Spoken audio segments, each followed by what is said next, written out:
स्वामी, पक्षियों के चहचहाने से लग रहा है कि जो खाने की तलाश में गए थे वो अब घर वापस आ गए। इसका अर्थ तो यही हुआ कि संध्या बेला हो गई है। हाँ, मुझे भी यही लगता है। तो स्वामी, रात्रि के भोजन के लिए कंदमूल की खोज में श्रवण भी तो गया था, वो क्यों नहीं आया? अब तक उसे आ जाना चाहिए था। देवी, मैंने सुना है कि इस वन के वृक्ष बहुत ही ऊंचे हैं और हमारा पुत्र श्रवण बहुत छोटा बालक है, इसलिए नीचे पेड़ों की खोज में गया होगा। हाँ, ऐसा ही हुआ होगा। हमारा पुत्र श्रवण हमसे बहुत स्नेह करता है। इतना ही नहीं, हम नेत्रहीनों का वही एक नेत्र है। हमारे जीवन का श्रवण ही तो एकमात्र सहारा है। हाँ देवी, हम यहाँ अकेले हैं ये सोचकर वो बहुत व्याकुल हो रहा होगा, इसलिए मुझे विश्वास है कि वो शीघ्र ही आ जाएगा।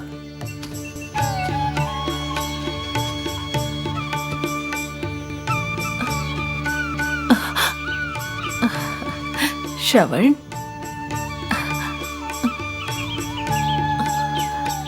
भगवान स्वरूप मेरे माता पिता को श्रवण कुमार का आदर पूर्वक प्रणाम स्वीकार करें। पुत्र श्रवण, तुम युगों युगों तक आयुष्मान रहोगे, ये हमारा आशीर्वाद है। हमारे परिवार के कुल दीपक, तुम्हारी ख्याति इस पूरे विश्व में हो। पुत्र, आज लौट कर आने में इतना विलंब क्यों हो गया? माँ, इस वन में एक मुनि जिनके दोनों पांव नहीं थे, जो रात्रि भोज खोज रहे थे, मैंने उनकी विडंबना समझकर अपने साथ उनके लिए भी कुछ फल तोड़ लिए और फिर उन्हें उनकी कुटिया में छोड़कर आ गया। इसीलिए मुझे आने में विलंब हो गया। क्षमा याचना हूं कि आपको मेरे लिए बहुत समय तक प्रतीक्षा करनी पड़ी। तुम इतने छोटे बालक हो, किंतु तुम्हें हमारा बोझ उठाना पड़ रहा है। इसके अतिरिक्त तुम दूसरों की भी सहायता करते हो। इतना कार्यभार तुम अकेले कैसे उठाओगे? माता, ये आप ऐसा क्यों कह रही हैं? बच्चों का धर्म ही होता है कि वो माता पिता की सेवा करें। पुत्र, तुम्हारे इन गुणों के फलस्वरूप तुम जीवन में सदा सुखी रहोगे। ईश्वर तुम्हारी सदैव सहायता करें और हमारा आशीर्वाद भी बना रहेगा। पुत्र श्रवण, बहुत प्यास लग रही है, थोड़ा सा जल लेकर आओ। हाँ हाँ, मैं अभी जल लेकर आता हूँ। आशीर्वाद दें।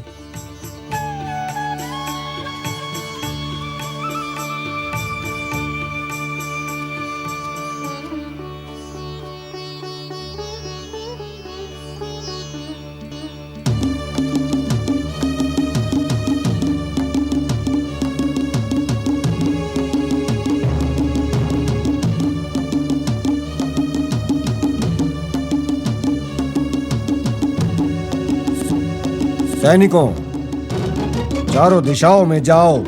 अगर कोई बाघ दिखे तो मुझे संकेत देना।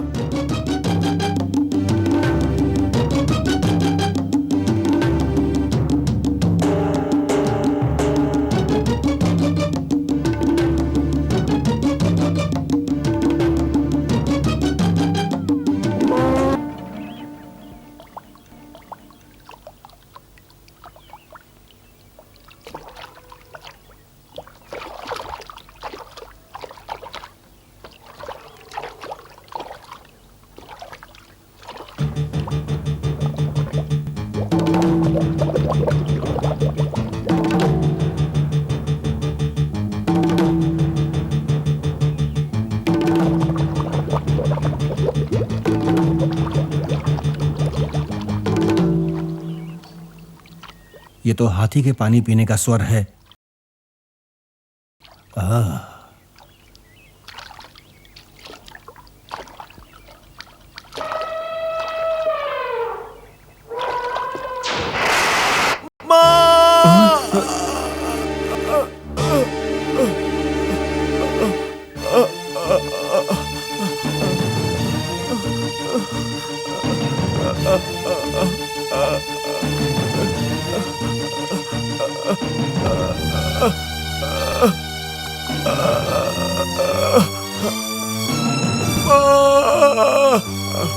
मनुष्य का स्वर, कहीं मैंने भूल तो नहीं कर दी?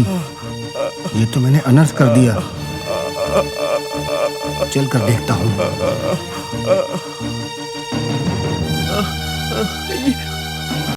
ये मुझ पे किसने प्रहार कर दिया?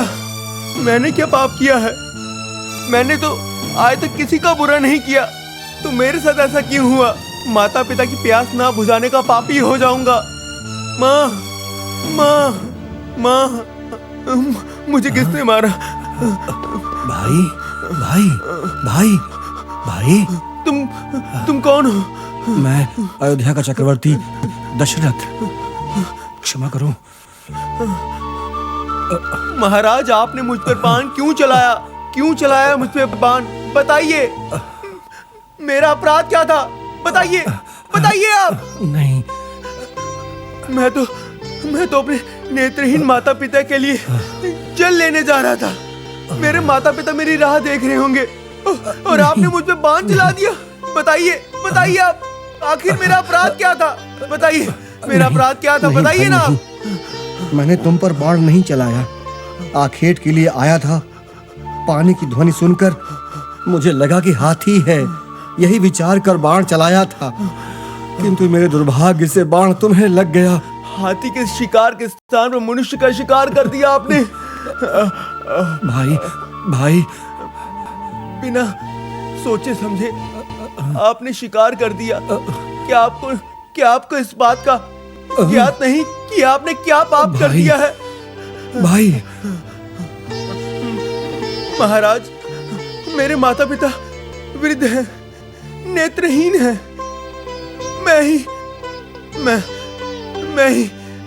मैं ही उनके नेत्रों का प्रकाश हूँ। मैं आज तक उनकी सेवा कर रहा था। उन्हें मेरी इस अवस्था का ज्ञात होगा तो वो अपने प्राण त्याग देंगे। महाराज, आपने सिर्फ मेरे ही नहीं अपितु मेरे माता पिता के भी प्राण ले लिए। आप जीवन में कदापि सुखी नहीं रहेंगे महाराज। नहीं, मुझसे कितना बड़ा पाप हो गया। महाराज, अब किसी वार्ता का कोई अर्थ नहीं। मेरे प्राण शने शने इस संसार को छोड़ के जा रहे हैं। महाराज, क्या आप मेरी एक सहायता कर सकते हैं? कहो, इसी क्षण कहो, मैं अवश्य सहायता करूंगा। मेरे पाप का संभवतः यही प्रायश्चित होगा। कहो मेरे भाई, कहो। महाराज, मेरे नेत्रहीन माता पिता यही निकट मेरी प्रतीक्षा कर रहे होंगे कि उनका पुत्र जल लेकर शीघ्र ही उनके पास आता होगा। ये सोचकर वो बहुत ही व्याकुल हो रहे होंगे। उनसे जाकर कहना, उनके पुत्र ने उसका वध करने वाले को क्षमा कर दिया है, और उनसे ये भी कहना कि उनका प्यारा पुत्र उनसे बिछुड़कर पुण्य लोक चला गया है। कृपा करके इस जल की कागर को ले जाकर उनकी प्यास बुझा दीजिए महाराज। उनकी प्यास बुझा दीजिए महाराज। मैं आपका आभारी रहूंगा। स्वामी, हमारा पुत्र जल लेने गया था, अभी तक लौटा क्यों नहीं? कदाचित स्नान करके चल आ रहा हो। शांत हो जाओ, तुम शांत हो जाओ।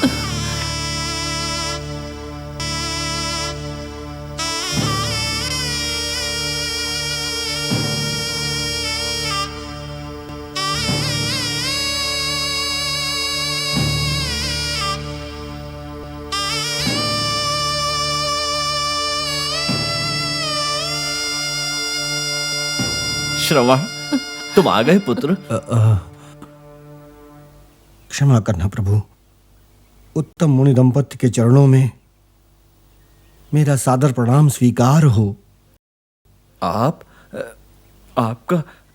आपका स्वर हम आज पहली बार सुन रहे हैं। हाँ, आप कौन हैं? मैं अयोध्या का चक्रवर्ती दशरथ हूं। क्या?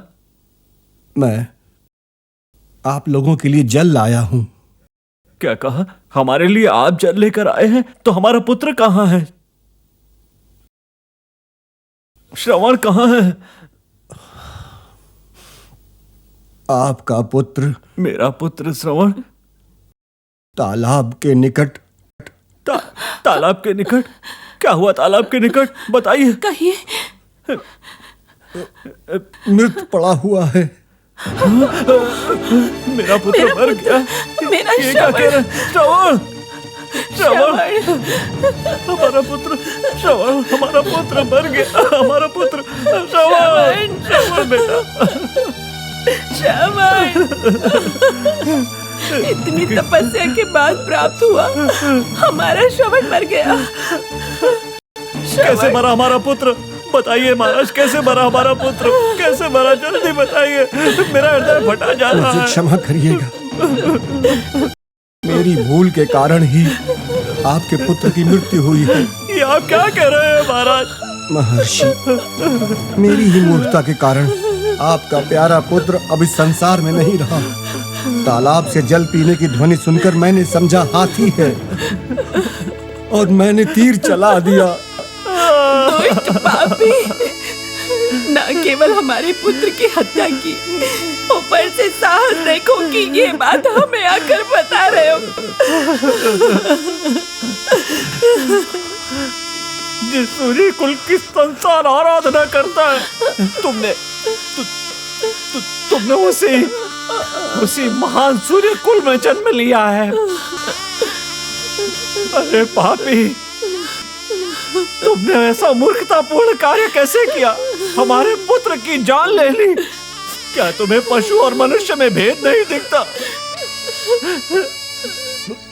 ये महापाप करने के पश्चात अगर तुम हमें इसकी जानकारी नहीं देते तो तुम्हारे शीश के टुकड़े टुकड़े हो जाते। ये बात बताकर तुमने अपने और अपने वंश को बचा लिया, किंतु एक मुनि पुत्र की हत्या करने के पाप से बच जाओगे ये मत सोचना।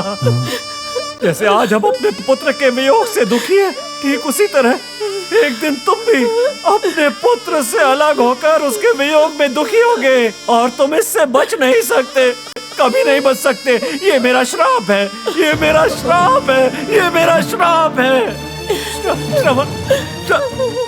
स्वामी, स्वामी, स्वामी, स्वामी, स्वामी, स्वामी, स्वामी।